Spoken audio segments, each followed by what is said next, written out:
İkincisi, hocanın çok önemli bir tespiti vardır. Güzel bir söz söylemişti de onu da size aktarmak istiyordum da. Filistin topraklarında yaşayan 1.400.000 Filistinliden %60 yani 800.000'i yerinden olacak. Yani Filistinliler bir mülteci konumuna düşüyorlar. Nerelere gidecekler? Bu arada zihnimizde sadece mülteci dediğimizde şey olmasın, işte Arap ülkeleri, Ürdün, Lübnan, Suriye olmasın. Oturanlarıydı. Oralara gittim. Bu meşhur İsrail'in Beka Vadisi'ni bombalarken işte Şutura'yı bombalamış. O bölgedeki Filistin kamplarını meşhur SAM füzelerinden var ya SS-400. Onların SS-300'lerini gördüm ve görüntüledim.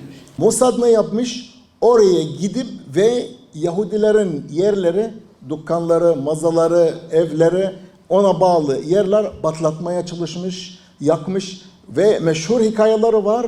Tutuklananlar vardır ve itiraflar vardır zaten yani arşivlerde. Hem Mısır'da özellikle, onu Mısır bahsetmedim ama Mısır zaten çok fazla Yahudiler vardır ve orada Kahire yangını çok meşhurdur. O zaman Yahudi mahalleleri yakmışlar, hayatımız tehlikede. Bu yüzden ondan sonra Yahudiler göç etmeye başladılar. Birkaç gün önce tişörtler bastırıldı. Hamile kadınların yani hedef karın üzerine yerleştirilmişti. Hamileyi karnından vurun, mermi israfı yapılmasın diye.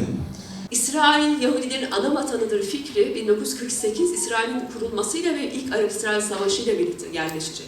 Daha önce dünya Yahudilerinin çoğu Filistin'e gitmek istemiyor. Öyle bir şeyleri yok, öyle bir vizyonları yok. İşgalci İsrail o bölgede yaşananları, soykırımı, işgali ve katliamı dünyanın görmesini istemiyor. Bu yüzden de direkt olarak gazetecilere hedef alıyor. O bölgede gazetecilerin çok büyük bir önemi var. Çünkü biz o bölgede İsrail'in savaş suçu işlediğini, fosfor bombaları kullandığını gazetecilerden öğrendik.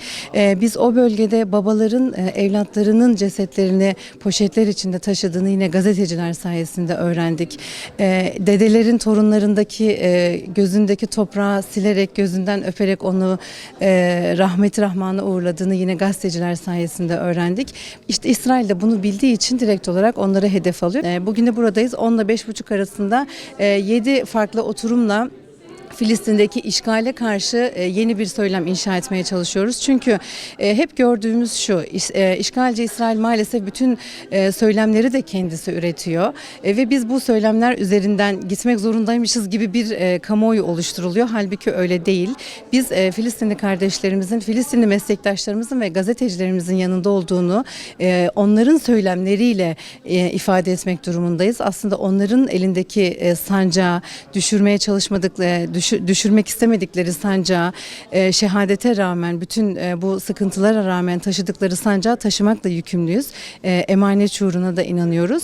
Bu yüzden burada işte bölgenin coğrafi ve fiziki yapısından tutun da işgal tarihine, gazetecilerin savaş bölgesinde nasıl çalışması gerektiğinden tutun da nasıl bir söylem inşa etmesi gerektiğine kadar meslektaşlarımızla birlikte bunu konuşup tartışıyor olduk.